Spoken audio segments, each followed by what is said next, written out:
Also leaving the party is Deputy Secretary General of the Prime Minister's Office, Gopsak Putakun. The four announced their resignation at a hastily arranged press conference today. The decision, however, was not something unexpected. The four had been largely sidelined by the party's leadership and were dropped from its new executive committee after Deputy Prime Minister Prayut was made its leader last month. The leadership changes were engineered by a group of veteran politicians in the party, which had their eyes on the portfolios being held by the four.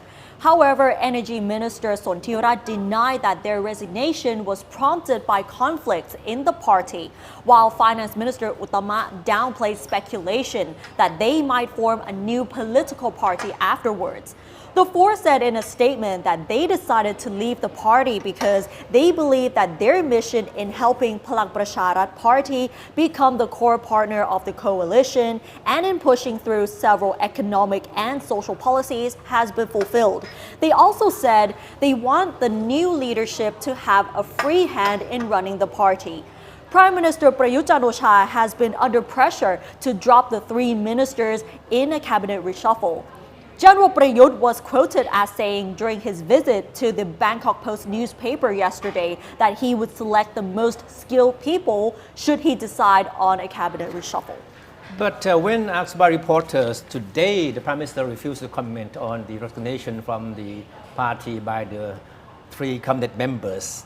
But during his visit to the Nation Group office today, the Prime Minister was quoted as saying that he has no plan to reshuffle his cabinet in the near future. So if anyone has expectation of seeing an early cabinet reshuffle, he or she must be certainly disappointed. And after much publicity, U.S. Army Chief of Staff General James McConville and his delegation arrived in Bangkok today for a two-day visit. And if anyone has doubts whether they will be a potential source for the spreading of the much dreaded coronavirus, these pictures probably is the answer.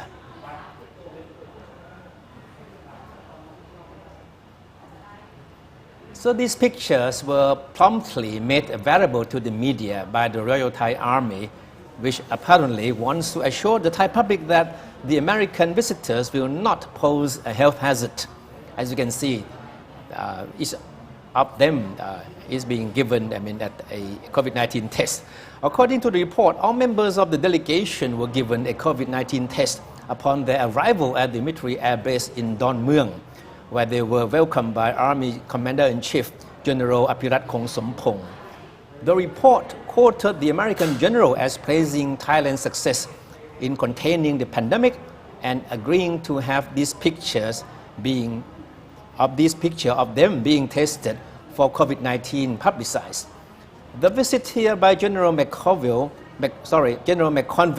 has triggered widespread criticisms on social media after it was learned that he and his delegates would not be subject to the 14-day quarantine, which is compulsory for all foreign arrivals.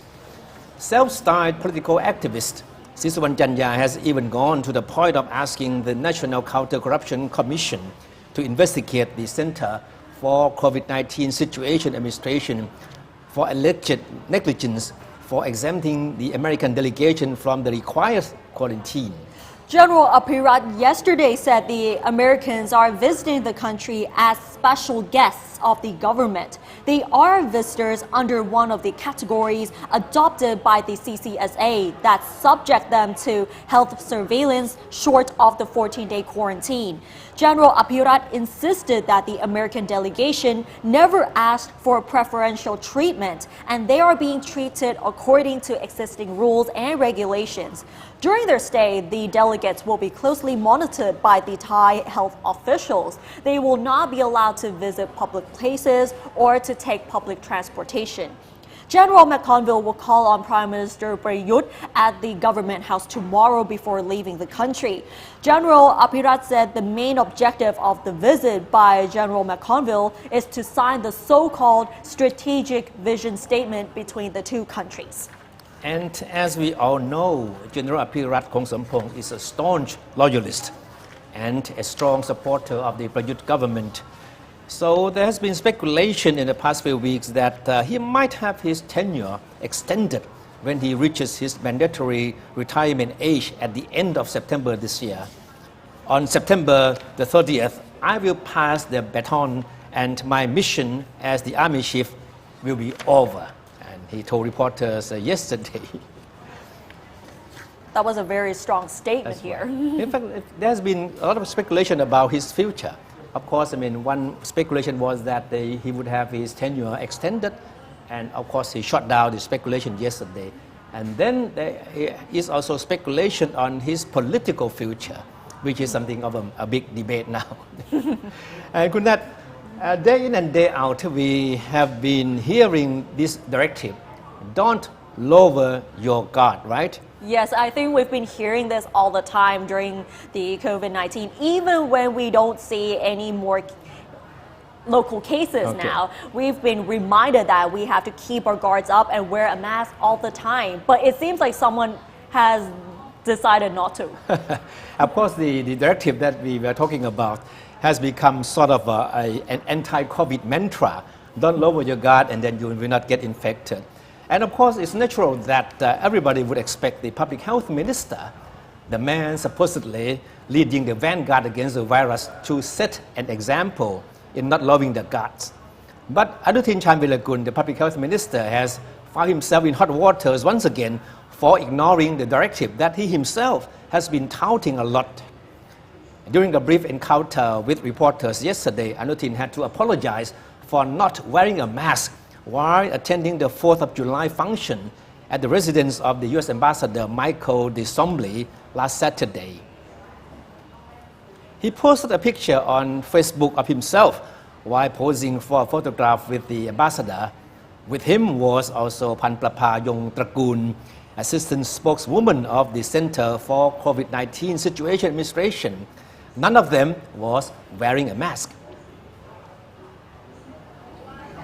ขออภัยด้วยจริงๆแต่คนอื่นจะกาดตกนะครับตัวอย่างไม่ดี And this is his apology yesterday. He said, I apologize for not wearing a mask. I didn't set a good example. Please don't lower your guard like I did, he said. And when questioned by reporters about the incident, so Kunat, this is the case of do as I say and not as I do, right? Yeah. And however, Anutin said the U.S. function last Saturday was organized in a manner compatible with the health safety measures. The number of guests was limited, and they were all had their temperature taken before entering the compound. The picture in question was deleted only hours after Anutin posted on his Facebook, but of course not before it went viral and triggered a storm of criticism. Anutin reportedly arrived at the function held at the residence of the U.S. ambassador on Wallace Road wearing a mask, but was advised to remove it once he was inside. And of course, this was not the first time that Anutin found himself in trouble for not keeping his guard up. Early last month, he was photographed during dining among a group of people at the same table at the restaurant at a time when members of the public were required to practice physical distancing. So this is one of the pictures taken from that event. Anutin was seen sitting among a group of people at the same table, no social distancing, at a time when everybody was told to keep your guard up and try to practice social distancing.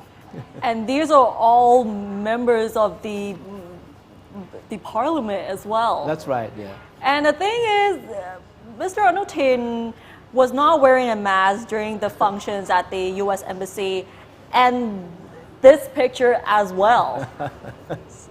It sort of reminds me of someone.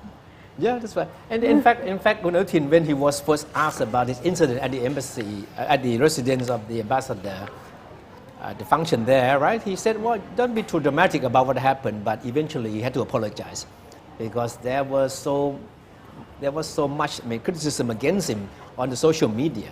And even on the picture you're seeing right now, there's no social distancing even during the photo op. The explanation from the Deputy Prime Minister is that the function was short and people didn't mingle that much. And he said that when he arrived at the function, he was wearing a mask, but was later told to remove it. Okay, that was his explanation. Well, at least he apologized in front of the press. I see. And so don't lower your guard and do as I say and don't do as I do. Okay, that's his statement yesterday, right?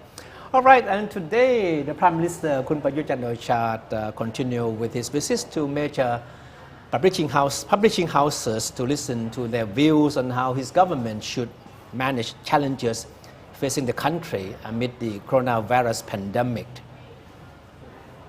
The Bangkok Post this morning quoted the Prime Minister as saying when he was visiting his office yesterday that he is intent on carrying out his so-called new normal agenda, which prioritizes public health, safety, and tackling economic problems. The Bangkok Post was the first newspaper the Prime Minister visited yesterday. According to the paper, General Prayut said his government is going ahead with projects that would provide employment to as many as 400,000 people. The paper said the Prime Minister also vowed to expedite efforts to address economic woes caused by the pandemic.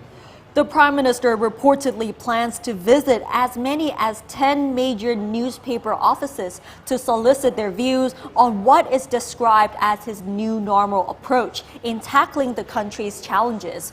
The Prime Minister reportedly wants to find out what major issues that the people and the country should pay attention to under the current situation and what are the factors that are crucial to pushing the country ahead.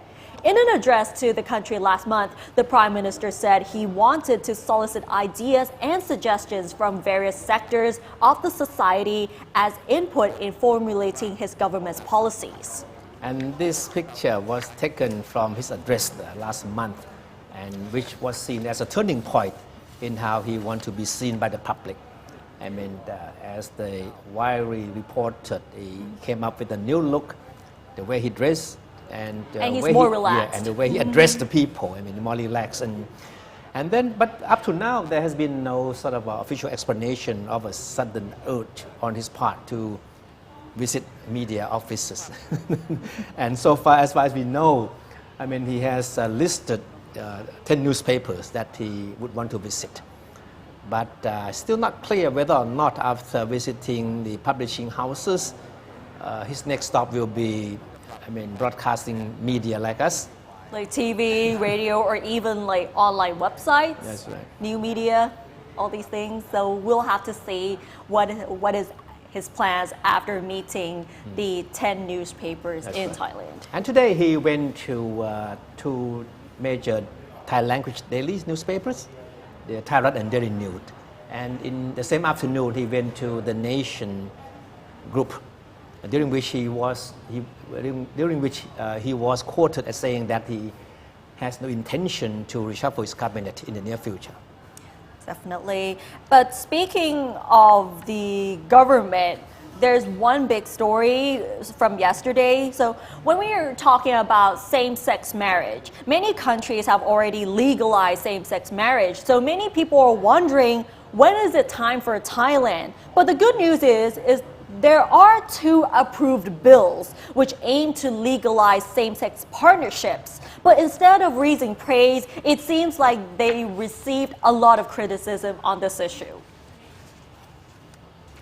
Yesterday, the cabinet has approved 2 draft bills which aim to legalize same-sex partnerships, which are the Civil Partnership Bill and amendments to the Civil and Commercial Code. The bill proposed by the Ministry of Justice defines partners as couples of the same sex by birth who register for a union in accordance with this bill. The highlights of the bill are consenting same-sex couples who want to register their partnership, and they must be at least 17 years old, and at least one must be a Thai national. In case the same-sex couple are minors, they must have the consent of their parents, guardians, or the court. After the registration of the partnership, the minors will be regarded as adults. Either member of the same-sex partnership can act on behalf of the other, as with the heterosexual married couple. A same-sex couple can also adopt a child under this bill.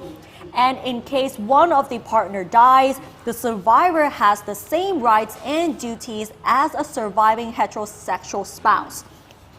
The Civil Partnership Bill is intended to recognize the union of same-sex couples to ensure equality for people of all genders. But instead of being warmly welcomed, the bill has come under fire and with heavy criticism.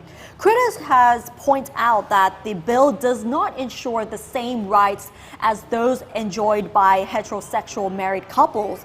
And on Twitter and elsewhere on social media, the No to Civil Partnership Bill, the hashtag called No to Civil Partnership Bill, became trending on social media and has subsequently attracted many likes.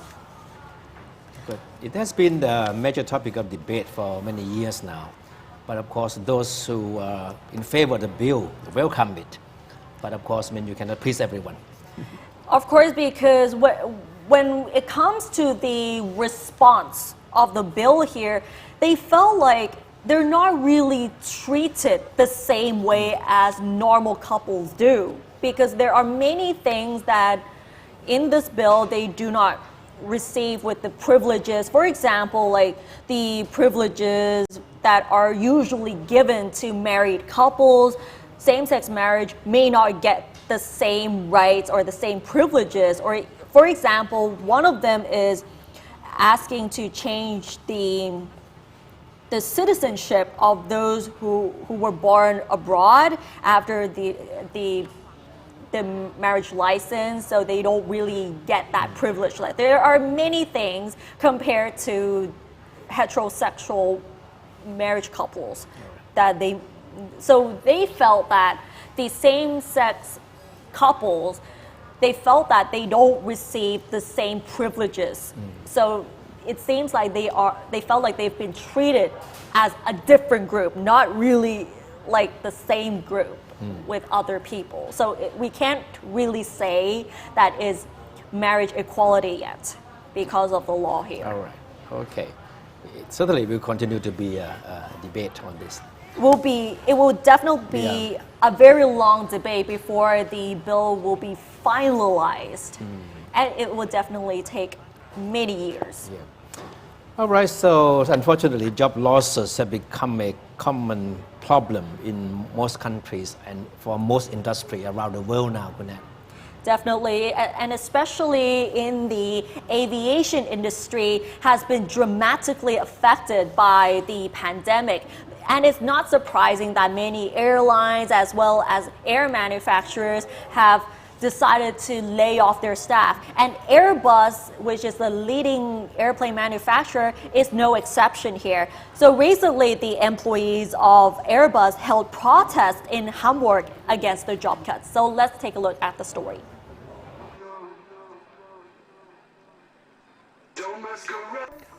$5,000 jobs will be cut in aviation industry in Germany due to the coronavirus pandemic.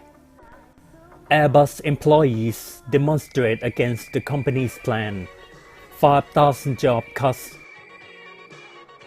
by installing empty chairs and photos of threatened employees in front of their factory. With the cancellation of thousands of flights around the world and the poor health of airlines, Airbus is being hit hard by coronavirus crisis. Jeder Stuhl steht für eine Person, die hier abgebaut werden soll. Das können wir nicht zulassen. Durch Corona können wir aber auch nicht mit den Massen jetzt auf die Straße. A representative of the IG Metro Labor Union said that each chair represents one person who would be fired here. We can't accept that.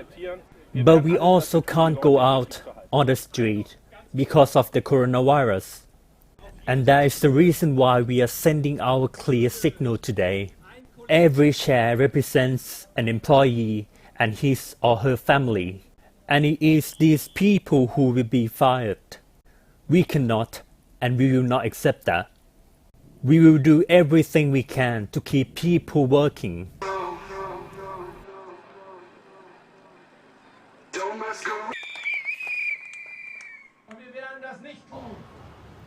And of course, in Thailand, two industries that have been suffering the most from the pandemic are the tourism and hotel industry, right?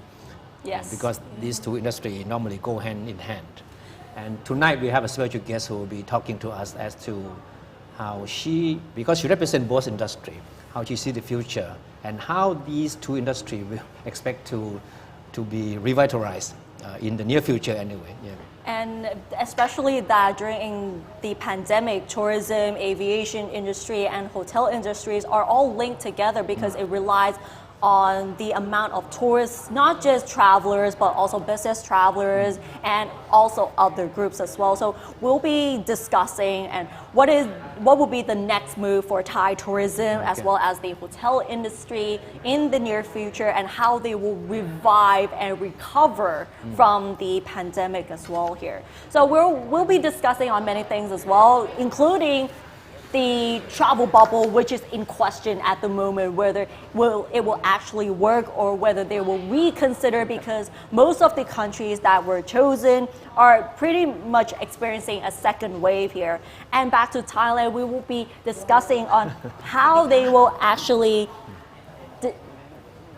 they will move on with the tourism plans and how to regain the amount of tourists coming back to Thailand once again. And joining us right now is Kun Supawan Thanom Kietipoom, the Vice President of the Tourism Council of Thailand and the President of Thai Hotels Association. And she's with us right now. สวัสดีค่ะ So welcome to the program. So thank you for joining us. สวัสดีค่ะ I think you represent both tourism and hotel industries, right? Yes. And both are in very, very bad shape. Right. We And are I know affected. that, and I'm sure that you must have been asked a lot of questions about these two industries. So how do you feel, to have to be speaking on behalf of these two industries at the moment? It is very hard for me because I think we are the most affected for this situation in Thailand at the moment. Actually, not only Thailand. I have spoken to my friends from other countries. They're also having the same problems. But other countries in Asia or ASEAN right now is worse than us because they are still that many people still have COVID. That's right. Yeah. The situation is worse than us as far as the COVID-19 is concerned. Right? Yes. But of course, the industry-wise, they are in equally bad shape like us. Right? Yes, equally. Everyone, especially hotel industry. I think because we are the most. I mean, in terms of investment, we invest a lot, and at the moment, our income is in a bad shape, very bad shape. We are almost like we have a zero income for a few months already. But does the exodus of people out of Bangkok to many destinations over the past weekends, is it something of encouragement for you? Yeah, that's good for hotels out of Bangkok. Yeah. I mean, in other provinces, they are good, but not every cities or provinces.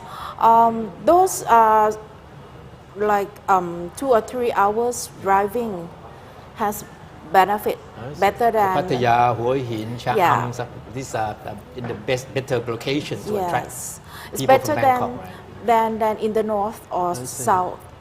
Hat Yai, for example, how is Hat Yai? No, Songkhla? Not that, Not that. because Hat Yai is mainly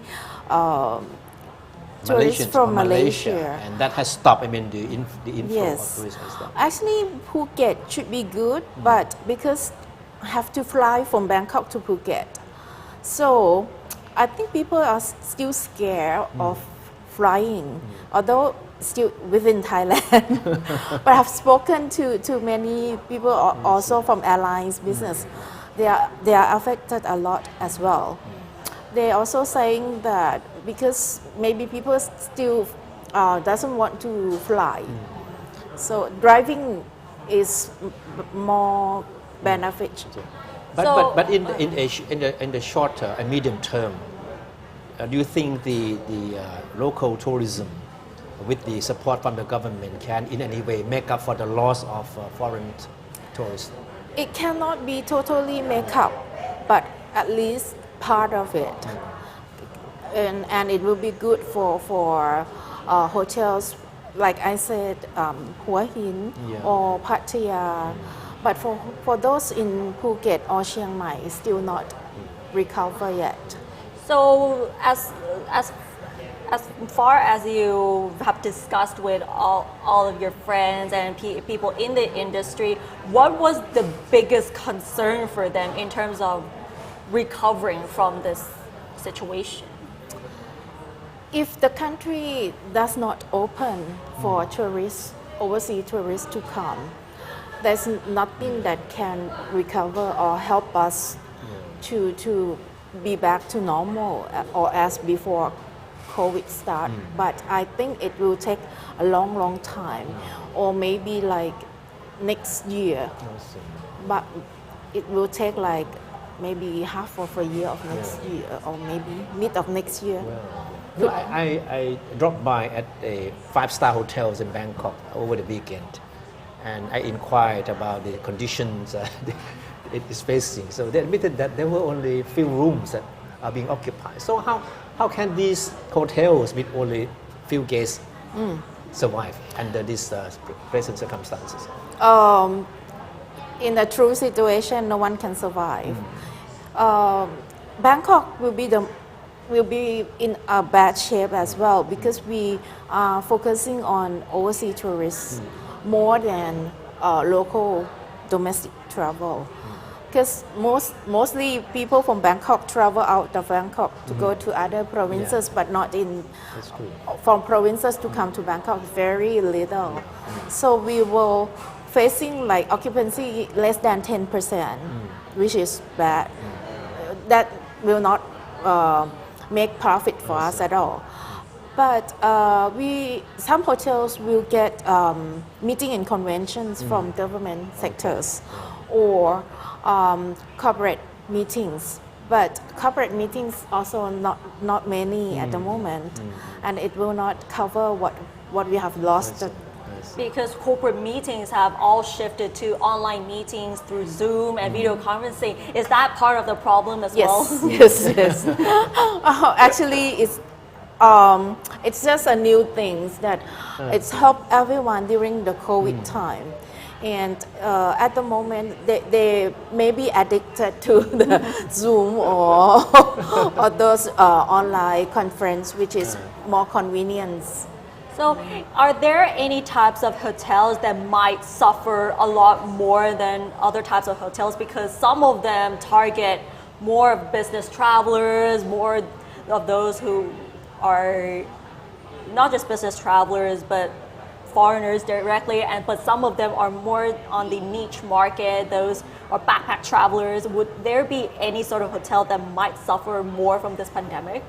I think the bigger the hotels suffer the most, because you have, for example, we have like 500 rooms hotel. Okay. We must have staff like 600 staff, so or 400 staff. So how can we pay our staff? This is our problems of the big hotels. But if you are in a smaller hotel, the pay or expenses will be less than the bigger hotel.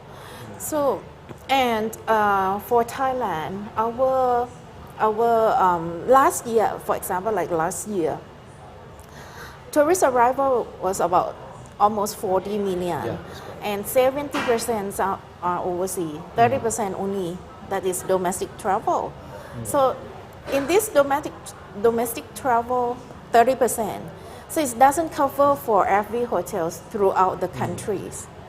That means although now there is a government try to encourage people to go for domestic travel, but it will not be able to cover every hotel in Thailand. We have about like 66,000 hotels in Thailand throughout the country. So this 30% of last year will not cover all. And even though, moreover, this 30% will not travel all That's right. at one time. Yeah, that's right. So we are facing like less than 10% for the occupancy now in big city like Bangkok. But if in other cities like Pattaya or Hua Hin will be better. I see. So they can make like 50, 60 or 70, depends on hotels. This whole thing is something unprecedented. You never seen something like this before. No. I'm sure as the president of the Thai Hotels Association, you must have talked to many of your member hotels, right? So what choice do they have? If you are a hotel with only 5 guests a night, so what choice do they have? We have no choice, no other choice. Because like I said that main income of our hotels are from overseas, tourists or corporate from overseas. But at the moment we cannot accept because we still close the country and we don't know when the country will be open. Although if it's open like in another like 3 months, I don't think that it's gonna cover for this year.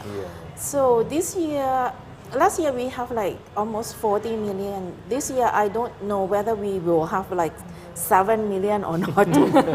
so you see how many percent less than last year. So it's definitely a big drop for this year as well. So what is your projected growth for the hotel industry in Thailand this year? This year? Oh. No growth. No growth. Definitely, I think we will minus about 60 to 70% from last year. How many people are involved in the hotel industry? I mean, throughout the country, employees. I mean, every type of employees, people. I will say like about 1.8 million. Oh, that's quite a lot. Yeah, but for all like the travel industry, we have about 4 million. Together, tourism-related industries. Yes, and in addition to that, because our value chain is so big, because we cover all those farmers, or because we consume a lot of food. That's right. Right, so that's our chain reaction, chain effects on these people too. Yes, right. You know, of the 4 million people who are related directly to the industry, tourism and hotels, how many of them you think are in dire straits that really need help? Wow. How many percent? I think all. All. Not only hotels that has this effect, but travel agents, like those tour operators, inbound tour operators, they also, at the moment, they're still not open the business yet because no guests are coming at all. So they're still close. So all right, we have been hearing a lot of talks about the travel bubbles arrangement. So what is the view on that, and how soon do you expect this to take off? By listening from the government, I don't think that it's gonna be any soon. At least I don't know whether the last quarter we will see it or not. It may not. Yeah. Or if it possible, it's gonna be difficult because there were many conditions for the travel bubbles. It's not only that whether you will allow this segment of tourists coming or medical tourism coming, but if you are coming for travel and you have to be quarantined for 14 days, I don't think anybody will think of coming at all. But it's vice versa to other countries as well. If we think of going to other countries, they also need quarantine or not, that I don't know yet. So what is your take on the travel bubble anyway? So Do you agree with their concept, or is there something that they could have done more? I do agree with travel bubbles, but the conditions or the agreement shouldn't be so strict, right? For example, if you're talking about having them test COVID free before coming, I think it's okay, it's fine. It should be like that. And tourists who are coming, they should have their insurance to cover the whatever it's going to be happening when they are in Thailand, or that will cover COVID as well. That's fine. But in terms of quarantines for 14 days, I think we have to rethink about this one. Whether should it be that way, or should it be in a soft case? But based on the recent survey, many people disagreed with the travel bubble. Does this surprise you at all?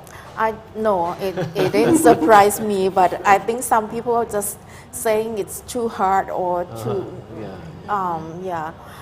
Maybe people are still not confident enough that we can really handle a sudden influx of tourists, right?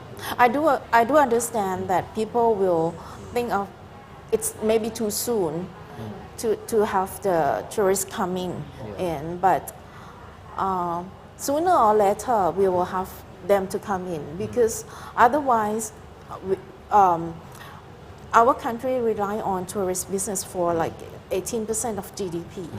So if we are not doing this business at all, that means our country will face a lot of economic problems. And because Thailand relies on tourism and all of these related industries as part of reviving and pushing the economy forward as well. Yes, right. No, but if the present conditions persist until the end of this year, and say there be some trickle of tourists coming in, then what is your worst case scenario for both industries? I think there will be many hotels closing down, permanently closed, or some at the moment they are temporarily closed because of the pandemic from April until now, and it may open in August. But if the situation is not improving at all, so the reason of not opening will be better condition, because when you open you have expenses, and if you cannot cover your expenses, that means you are lost. And how long can you survive with the loss? Is still there any hope for reviving domestic travel, encouraging people to travel to other provinces when we cannot even welcome any foreign tourists at all? Is there any hope? Any more incentives than what the government has offered so far? I think it's also depend on our populations or our people are still not confident, like what you said before. That is hard if we want to convince them to come out and travel.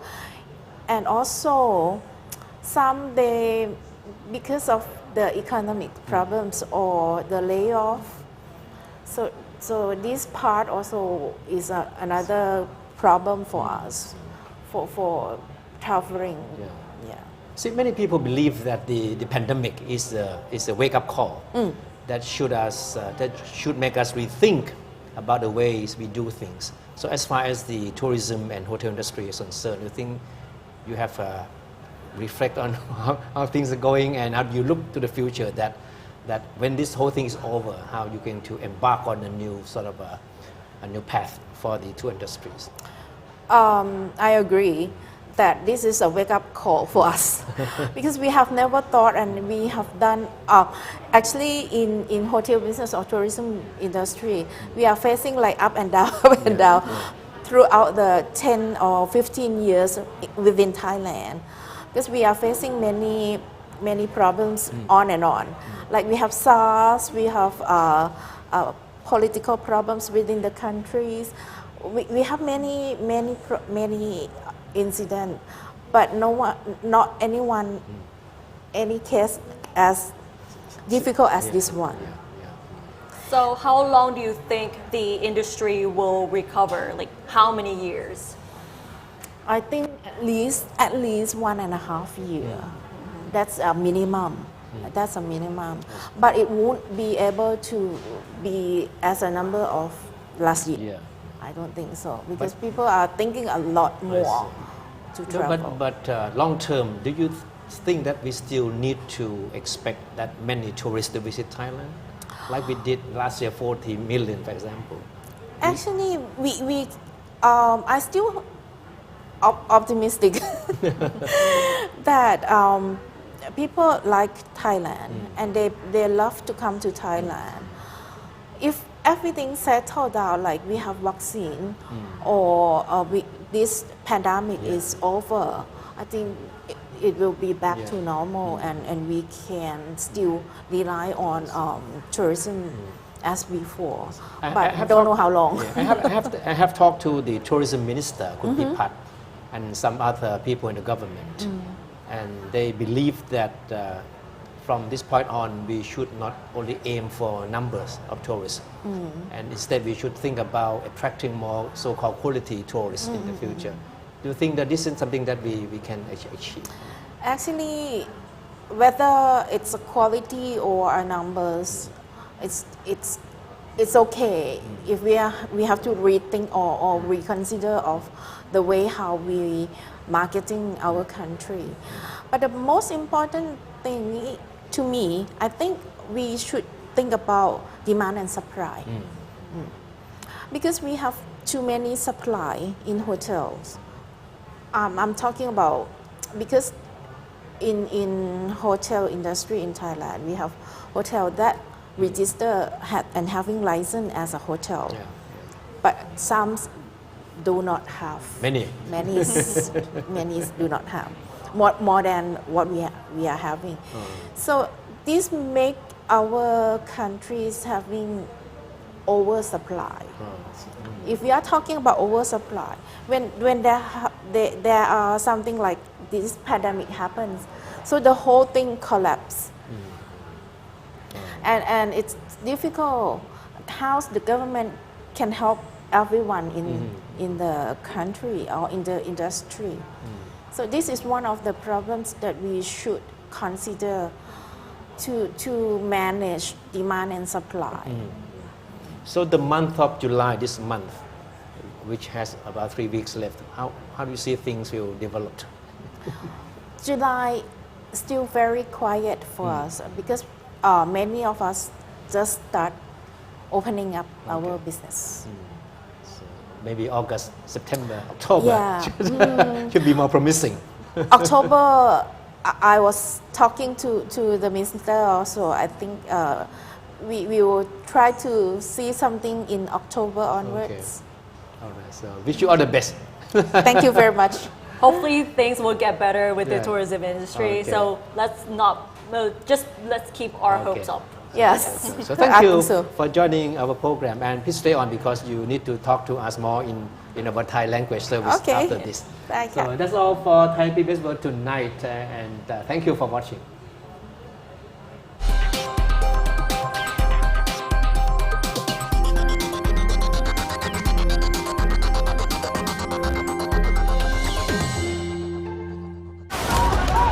When the world is in crisis การแก้ไขปัญหาโควิดถือเป็นวาระแห่งชาติ and people are looking for hope and answers,